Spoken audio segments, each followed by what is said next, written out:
Hello students, welcome to my YouTube channel Physics Alpha. Today's topic we are going to discuss the interaction of heavy charged particle with the matter and the range and stacking of alpha particle. So, first we consider the interaction of heavy charged particle with the matter. ठीक है, हम इसमें bore formula भी use करेंगे। For example heavy charge particle like proton हो गया, alpha particle हो गया, ड्यूट्रॉन होगा। Any other heavy ion moves through matter. ठीक है, कोई एक मैटर ले लिया ये, तो उसमें से हमने हैवी चार्ज पार्टिकल एक मैटर में से क्या करवाया है, आयनाइज करवाया है। आयनाइज क्या करेगा, जो मैटर के जो इलेक्ट्रॉन होगा उसको क्या करवाएगा, वो एक्साइटेड स्टेट में ला देगा। ठीक है, बस उसकी इतनी ही एनर्जी होगी कि उसको जस्ट वो एक्साइट करवा देगा। ठीक है, विद द इंटरैक्ट। ठीक है, due to this Coulombian force between the incident charge particle and electrons of atom, an impulse is received by the electron। ठीक है, जब दो चार्ज आपस में इंटरेक्ट करेंगे तो हम कूलॉम इंटरेक्शन यूज़ करेंगे, कोलम्बियन फोर्स होगा उसके अंदर, और क्या होगा, इम्पल्स होगा किसके द्वारा, इलेक्ट्रॉन के द्वारा, जब charge particle pass near with the high velocity. जब चार्ज पार्टिकल कब उनके हाई वेलोसिटी उनके पास से वो गुजरेंगे। ठीक है, तो वो क्या होगा, उनकी जो आयनाइज वाले जो हम हैवी चार्ज पार्टिकल हैं उनको हम जो आयनाइजेशन करवा रहे हैं, तो आफ्टर ए सर्टेन डिस्टेंस उनकी जो एनर्जी हो जाएगी वो लॉस हो जाएगी। और ठीक है, ऑफ द किसकी, एक्साइट द एटम। ठीक है, कुछ एक्साइट करवाने के लिए इलेक्ट्रॉन्स को। ठीक है, of the observer to which it come sufficiently close. ठीक है, ऑब्जर्वर को क्या होगा, जब वो उसके पास आएंगे कुछ ऑब्जर्व हो जाएगी एनर्जी, जिसके कारण क्या होएगी, एनर्जी में लॉस आ जाएगा। जब हैवी चार्ज पार्टिकल मैटर में से गुजरेगा, ठीक है, तो चार्ज पार्टिकल कुछ अपनी काइनेटिक एनर्जी को ट्रांसफ़र कर देगा एटम को। ठीक है, तभी ट्रांसफ़र तभी कर पाएगा जब इलेक्ट्रॉन क्या हो जाएंगे, उस एनर्जी से एक्साइट हो जाएंगे। ठीक है, तो क्या क्या होगा उससे, excited to the higher level, मतलब इलेक्ट्रॉन क्या हो जाएंगे, इतने एक्साइट हो जाएंगे तो हायर लेवल की तरफ मूव हो जाएंगे, यानी नेक्स्ट है leave the atom depending upon the amount of energy gain by it. और एटम को लीव कर देंगे डिपेंड अपॉन द अमाउंट, जितनी एनर्जी वो गेन कर रहे हैं उस पर डिपेंड होएगा। जो एनर्जी ट्रांसफ़र होएगी पॉजिटिव हाई हैवी आयन से release in ionization is negligible. उतनी एनर्जी नहीं होएगी पॉजिटिव हैवी आयन्स की, तो उनकी एनर्जी थ्रू द जो फॉर एग्ज़ाम्पल कि जब इलेक्ट्रॉन है एक्साइटेड होके चले जाते तो वहाँ पे पॉजिटिव इलेक्ट्रॉन बच जाते, उसे पॉजिटिव इलेक्ट्रॉन बोलेंगे, तो उनकी इतनी एनर्जी नहीं होती, ट्रांसफ़र नहीं कर पाते, इसलिए वो क्या होंगे, नेग्लिजिबल होंगे, क्योंकि इलेक्ट्रॉन की एनर्जी ज़्यादा नहीं होती in comparison to positive electron के, क्योंकि होल बच गया तो उनकी एनर्जी ज़्यादा होगी, लेकिन वो इतनी कंट्रीब्यूट नहीं कर पाते आयनाइजेशन में, तो जो कि क्या होएगी, नेग्लिजिबल होएगी। तो हम कंसीडर करेंगे phenomena of transfer of energy from moving charge particle to the electron of the surrounding medium. तो हम इलेक्ट्रॉन को लेके चलेंगे, उसका इंटरेक्शन लेके चलेंगे। ठीक है, और फिर उसके हम ट्रांसफर एनर्जी वाली डेरिवेशन निकालेंगे। ठीक है, अब हमारे पास यहाँ पे एक डायग्राम है, यहाँ पे हमारा ये हैवी चार्ज पार्टिकल है। ठीक है, चार्ज पार्टिकल है जो पास हो रहा है, यहाँ पे है हमारा, मतलब ये मैटर है, हम मान लो यहाँ पे पास हो रहा है, तो इसकी जो वैल्यू है वो क्या है, जेड ई है, और मास क्या होगा, एम। कैपिटल एम मास होगा, और जेड ई क्या है, इफेक्टिव चार्ज है जो कि वी वेलोसिटी से मूव कर रहा है। ठीक है, in the X axis, X axis के अलोंग वी वेलोसिटी से Z E charge with have mass M से मूव कर रहा है। ठीक है, तो क्या हुआ, वो एक इलेक्ट्रॉन से क्या कर रहा है, इंट्रैक्शन कर रहा है। मान लो वो इलेक्ट्रॉन यहाँ है, ठीक है, इस ओनली वन इलेक्ट्रॉन का लेके चलेंगे हम, वो एक इलेक्ट्रॉन के साथ वो क्या कर रहा है, इंटरेक्शन कर रहा है। तो वो इलेक्ट्रॉन यहाँ है बी पोजीशन पे। ठीक है, इन दोनों के बीच का जो डिस्टेंस है वो बी है। ठीक है, ये इम्पैक्ट पैरामीटर भी बोलते हैं, वो क्या है, बी है।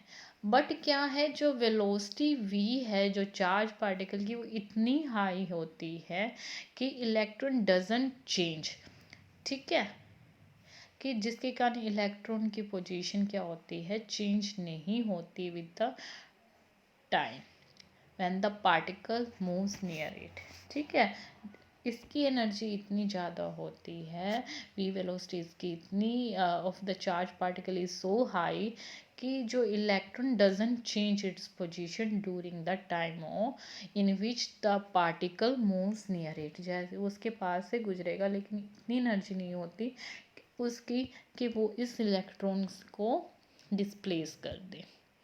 आर क्या हुआ, distance between the charge particle and the electron, तो ये हमारा आर है। ठीक है, कोलम्बियन फोर्स लगाएंगे। कोलम्बियन फोर्स क्या होता है, जेड ई बाय में जेड ई स्क्वायर, क्योंकि एक ये मान लो हैवी चार्ज पार्टिकल का इंटू में ई, इलेक्ट्रॉन के साथ इंटरेक्शन हो रहा है, 4 पाई एप्सिलॉन नॉट, डिस्टेंस क्या है आर स्क्वायर। ये हमारा बन गया कोलम्बियन फोर्स बन गया है। ठीक है, जो हमारा एफ फोर्स है एट पॉइंट बी, वो क्या करेगा, रिजोल्व करेगा टू कंपोनेंट में, विच आर एफ एक्स जो पैरेलल होगा नीचे वाले का, लेकिन क्या होगा, ये अपोजिट डायरेक्शन में होगा, यानी इस डायरेक्शन में, और एक परपेंडिकुलर डायरेक्शन होगा इसका, वो एफ वाई होगा। ठीक है, और जो हमारा एफ एक्स है ये वाला, ठीक है, इसकी जो वेलोसिटी है वो लगातार क्या कर रही है, डिक्रीज हो रही है। तो क्या है, F X will be reverse with respect to motion of charge particle, मतलब इसके क्या है, रिवर्स है वो, from the point O the velocity of the particle will not change during the collision. ठीक है, जो इसकी वेलोसिटी क्या है कि चेंज नहीं हो रही ड्यूरिंग द कोलिजन, द क्योंकि because the change in the velocity due to collision with the single electron will be negligible. मतलब ये इसकी अपोजिट है, तो ये क्या हो जाएगा, एफ एक्स की जो हमारी जो चेंज इन द वेलोसिटी है वो हो ही नहीं रही, तो वो क्या होगा, नेगलेक्ट कर देंगे हम उसका फोर्स, यानी एफ एक्स हमारा कंट्रीब्यूट ही नहीं कर पाता मोमेंटम में जब इम्पार्टेड होता है इलेक्ट्रॉन से। तो हमारा एफ एक्स क्या हो जाएगा यहाँ पे, ज़ीरो। तो हम क्या लेके चलेंगे, जो इसके परपेंडिकुलर है एफ वाई, हम वो लेके चलेंगे। ठीक है, ओके, ये तो हमने निकाल लिया। हमें पता है जब परपेंडिकुलर डायरेक्शन में होता है, दो कंपोनेंट में होता है रिजोल्व, जो एक्स एक्सिस के लोग होता है वो कोस थीटा होता है, जो परपेंडिकुलर डायरेक्शन में होता है वो साइन थीटा होता है। तो हमने क्या किया, F Y is equal to F sine theta कर दिया, उसको साइन थीटा से मल्टीप्लाई कर दिया, जो हमारा कोलम्बियन फोर्स हुआ। ठीक है, total momentum imparted to the electron by the charge particle। ठीक है, अब हमने क्या करना है, मोमेंटम क्या होगा, p इंटू में एफ टी, यानी dp बाई dt भी कर सकते हैं, लेकिन हमने यहाँ पे क्या किया, इसको इंटीग्रेशन कर दिया मोमेंटम के लिए। हमने जो हमारा f साइन थीटा है उसको dt से मल्टीप्लाई कर दिया, ठीक है। क्योंकि हमारा फोर्स क्या होता है, dp बाई में dt होता है according to the second law of motion. वहाँ से हम p की वैल्यू निकाल के लाएंगे तो फोर्स मल्टीप्लाई में किसके हो जाएगा, dt के, ठीक है। तो वही यहाँ पे हमने किया है, ठीक है। क्योंकि फोर्स क्या होता है, directly proportional to dp by में dt होता है, ठीक है। इंटीग्रेशन लगाएंगे dp पे तो p ही रह जाएगा, है ना। तो इस पे इंटीग्रेशन लगाए तो हमारा f dt बने जाएगा और इसका इंटीग्रेशन हो जाएगा, ठीक है। तो ये हमारा ये आ गया। So let the distance between the particle A and the point O, कि हमारा ए पॉइंट और ओ पॉइंट पे हमारा जो डिस्टेंस है वो क्या है, x है, ठीक है। अब देखो यहाँ पे माइनस एक्स क्यों दे रखा है, पहले बात तो ये है, पहले हम माइनस एक्स पे लेके चलते हैं। लेकिन जब हमारा जो हैवी चार्ज पार्टिकल है मैटर के अंदर से पास होता है तो उसकी एनर्जी क्या है, लगातार डिक्रीज होती जाती है, ठीक है।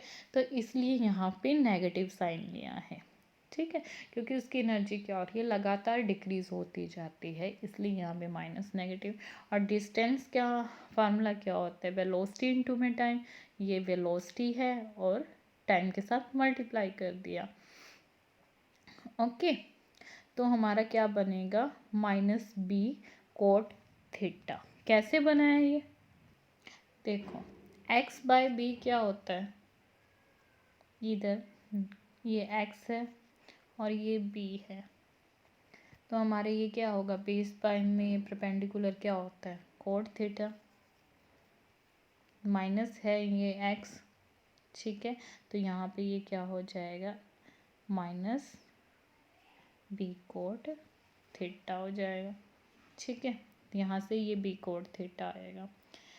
टी क्या है, यहाँ पे time taken of a particle to reach point O from A, ठीक है। तो अब हम क्या करेंगे, टी एज इट इज़ यहाँ रखेंगे और माइनस बी बाई वी आ जाएगा, यानी वी नीचे आ जाएगा वेलोसिटी के, तो हमारे टाइम की वैल्यू आ गई। डिफ्रेंशिएट करेंगे इसी को विद रिस्पेक्ट टू टी, ठीक है। तो कोट थीटा का क्या होता है, डिफ्रेंशिएट करेंगे तो हमारे पास माइनस कोसिकेंट स्क्वायर थीटा, ठीक है। जिसको सोल्व करेंगे माइनस माइनस क्या हो जाएगा, प्लस हो जाएगा, बी बाई वी क्या रह जाएगा, cosecant square theta D theta, ठीक है। As we know sine theta क्या होगा हमारा, क्या होता है,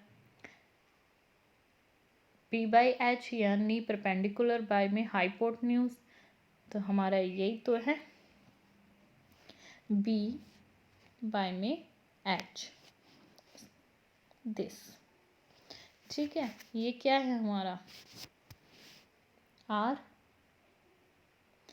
तो हमारा साइन थीटा क्या होता है, बी बाय में ए बी हो गया, यानी बी बाय में आर, आर की वैल्यू क्या आ जाएगी, साइन थीटा, ये यहाँ से आया, ठीक है। जो जो हमने वैल्यू निकाली है डी टी की और आर की, वो हम पुट कर देंगे इन द अबव इक्वेशन, जो हमारी पहली वाली इक्वेशन थी, ठीक है। उसके अकॉर्डिंग हमने वैल्यू जो ये पुट करी है, ये कहाँ से आई है, देखो हमने जब वैल्यू पुट करी, पहले आर स्क्वायर की वैल्यू पुट करी जो थी बी बाय साइन थीटा का होल स्क्वायर, ठीक है। फिर हमने डी थीटा की वैल्यू पुट करी, सॉरी डी टी की वैल्यू पुट करी हमने, डी टी ये वाली वैल्यू आई थी, minus sorry B by V cosecant square theta D theta. जो कांस्टेंट टर्म थी हमने उसे बाहर ले आए, ठीक है। साइन थीटा बाय में बी स्क्वायर नीचे रह जाएगा और ये साइन स्क्वायर थीटा ऊपर चला जाएगा क्योंकि ये नीचे है डिवाइड में, और ये B by V as it is, यहाँ पे वी हो रहा है ना, ओके। तो यहाँ पे कोसिकेंट को हम क्या ले सकते हैं, 1/sin स्क्वायर थीटा, इससे ये कैंसिल हो जाएगा, स्क्वायर से ये स्क्वायर हो जाएगा, तो यहाँ पे वी भी है मल्टीप्लाई में, ठीक है। तो सोल्व करके हमारे पास ओनली क्या बचेगा, 1 साइन थीटा, ठीक है, साइन थीटा डी थीटा। जब हम इंटीग्रेशन करेंगे साइन थीटा किस में चेंज होएगा, माइनस कोस थीटा में। वैल्यू क्या रहेगी, हम 0 से पाई लेके चले, 0 से पाई, पाई पे भी वैल्यू 1 होती है और 0 पे भी वैल्यू क्या होती है, 1 होती है, इसलिए 1 + 1 क्या हो जाएगा, 2।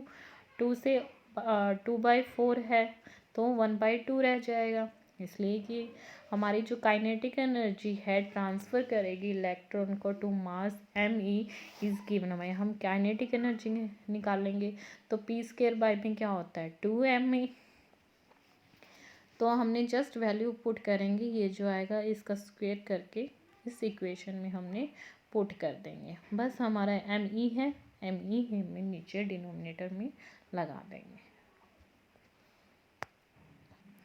तो हमने एक मान के चलते हैं कि वो जो मैटर है था हमारा, वो एक सिलेंड्रिकल शेप में है, ठीक है, वो इसकी जिसकी डिस्टेंस क्या है dx है, ठीक है, थिकनेस हमारी ये उसकी जिसकी रेडियस हमारी क्या है b है, और हमारी ये जो चीज़ है ये हमारी क्या है db है। क्योंकि हमें क्या करना है, फाइंड करना है energy lost by the charge particle in moving with the unit distance in a medium. तो हमने एनर्जी ट्रांसफ़र करेंगे बाय स्मॉल डिस्टेंस जो हमें दे रखा है dx, एक स्मॉल डिस्टेंस ले लिया, ठीक है, जो एक सिलेंड्रिकल शेप में करते हैं जिसकी रेडियस b है और थिकनेस क्या है db है, सॉरी ये जो रेडियस है हमारी, 1 second,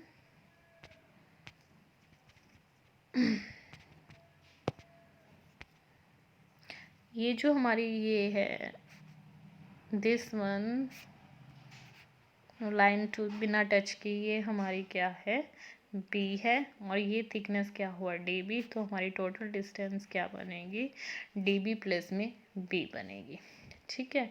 volume of the shell हमारा क्या रहेगा, इसी के अकॉर्डिंग सरकमफ्रेंस लेंगे, ठीक है, फिर हम क्या लेंगे उसका वॉल्यूम ऑफ द शेल, ठीक है, एनर्जी लेंगे इनटू में वॉल्यूम लेंगे, नंबर ऑफ इलेक्ट्रॉन पर वॉल्यूम लेंगे, तो हमारा वो क्या होता है 2π/b, ठीक है, ये हमारा सरकमफ्रेंस, और db हमारा क्या हो जाएगा, हमारी जो इसकी थिकनेस थी वो हो जाएगी, और पर इलेक्ट्रॉन है तो हमारा n हो जाएगा। एनर्जी हमने अभी पीछे निकाली थी, वही करा 2πb and db dx, ठीक है, क्योंकि n हमारा number of electron per unit volume of the medium था, तो number of electron in the shell क्या हो जाएंगे, दिस वन हो जाए, क्योंकि वॉल्यूम ऑफ शेल क्या है हमारा 2πb db इंटू में dx, इसके अंदर क्या है dx है, थिकनेस किसकी इतनी db थी, 2πr क्या है हम, और 2πb क्या हुआ हमारा सरकमफ्रेंस हुआ, काइनेटिक एनर्जी प्लस में इनटू में हम क्या कर देंगे वॉल्यूम ऑफ द शेल का हम ऐड कर देंगे, इनटू में number of electron per unit volume कर देंगे, ये आया। इसको सॉल्व करेंगे तो हमारे पास इक्वेशन ये आ जाएगी, ठीक है, एक b ऊपर से b² कट जाएगा, बाकी तो और कुछ कटेगा नहीं, हाँ 2 और 8 कट जाएंगे, 1/4 हो जाएगा, और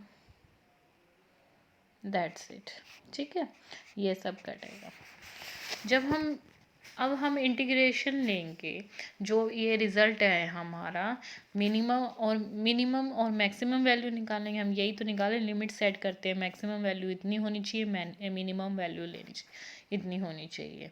अब हम मिनिमम और मैक्सिमम वैल्यू लेंगे b की, कि हमारी b की वैल्यू मैक्सिमम और मिनिमम क्या होनी चाहिए, क्योंकि काइनेटिक एनर्जी है वो ट्रांसफ़र करती है मीडियम को to the medium when the charge particles moving through the distance dx, जब वो dx में डायरेक्शन में मूव करेगी तभी तो वो काइनेटिक एनर्जी ट्रांसफ़र करेगी, ठीक है, और जो काइनेटिक एनर्जी ट्रांसफ़र करेगी मीडियम को वो इक्वल एनर्जी डी ई है वो लॉस्ट भी करेगी चार्ज पार्टिकल, मतलब वो अंदर भी मूव करेगी, तो उसकी खुद की एनर्जी भी तो क्या होएगी, लॉस्ट होएगी, जो तो जिसको हम डिनोट करेंगे माइनस डी ई से।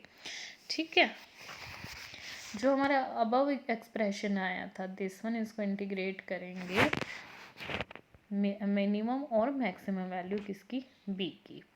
नेगेटिव साइन शो दे कि जो हमारी काइनेटिक एनर्जी क्या हो रही है, डिक्रीज हो रही है ऑफ ए पार्टिकल, क्योंकि धीरे धीरे डिक्रीज हो रही है इसलिए माइनस नेगेटिव हो रही है। Energy loss per unit path length of the charge particle is, क्योंकि इंटीग्रेशन करते हैं तो इसको हटाने के लिए हम लॉग लगाएंगे। The energy loss per unit path length minus D E by में डी एक्स।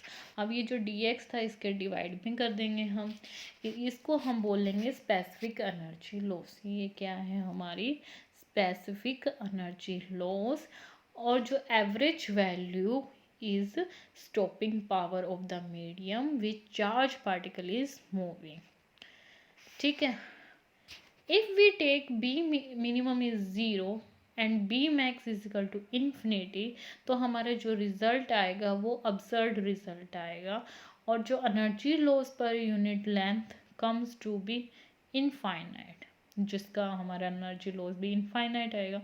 इसलिए हमें इसकी ज़रूरी है कि हम इसकी वैल्यू डिटरमाइन करें, किसकी, बी की। हम बी मैक्स के लिए हम क्या करेंगे कि जो हमारा इलेक्ट्रॉन है उसका stopping material not free but revolve around the nucleus of the atom, कि इलेक्ट्रॉन वो फ्री नहीं है, वो रिवॉल्व कर रहा है around the nucleus. And we mu is the average frequency of revolution of electron, मतलब वो टाइम पीरियड के इक्वल है, उसका जो एक पर्टिकुलर टाइम पीरियड है उसके इक्वल है। टाइम पीरियड क्या होता है, 1/न्यू।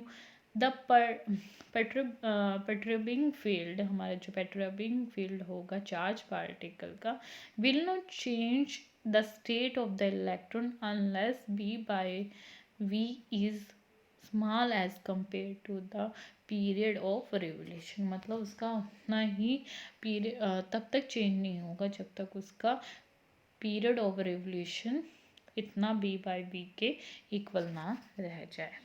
ठीक है, तो हमारा बी मैक्स क्या हो जाएगा, बी बाई वी को हम बी मैक्स ले रहे हैं तो किसके इक्वल, एक टोटल जो हमारा क्या है एवरेज फ्रीक्वेंसी ऑफ रिवोल्यूशन क्या है 1/टी है, तो 1/न्यू के इक्वल है, तो यहाँ से हमारी बी मैक्स की वैल्यू क्या निकल जाएगी, वी बाई में न्यू। अब हमने मिनिमम निकालना है जो कि लोअर लिमिट है बी की, हम इसको किससे निकाल लेंगे, हाइजेनबर्ग अनसर्टेनिटी प्रिंसिपल से। ठीक है, वो क्या कहता है कि हमारा जो डेल्टा एक्स है वो एच बाय में डेल्टा पी है, अनसर्टेनिटी इनटू में अनसर्टेनिटी इन डायरेक्शन इनटू में uncertainty in the moment is directly proportional to the Planck constant, ये हमारा। ठीक है, और हमारे डेल्टा पी की हमने वैल्यू निकाली थी 2m v। ठीक है, ऑफ इलेक्ट्रॉन, ये इसकी क्या है, मैक्सिमम वैल्यू है। ठीक है, वही हमने यहाँ पे पुट करी है। एनर्जी लॉस के लिए हमने ये वैल्यू इसमें डाल दी। ठीक है, एक तो हमने क्या कर दिया, मैक्स की वैल्यू डाल दी जो 1/न्यू आई थी, मिनिमम की वैल्यू हमारे पास ये है, हमने इसके अंदर पुट करी, जो हमारी वैल्यू आई है वो हमने इसके अंदर फिल कर दी। ये हमारा क्या था, एनर्जी लॉस था, कि where H nu is a very average binding energy of electron of the medium, this equation known as the Bohr formula for stopping power। ये हमारा क्या है, बोहर फार्मूला है स्टॉपिंग पावर का। ठीक है, हम इस इक्वेशन को इस में भी लिख सकते हैं, यहाँ पे बस इस एन को कैपिटल एन में रिप्लेस कर दिया।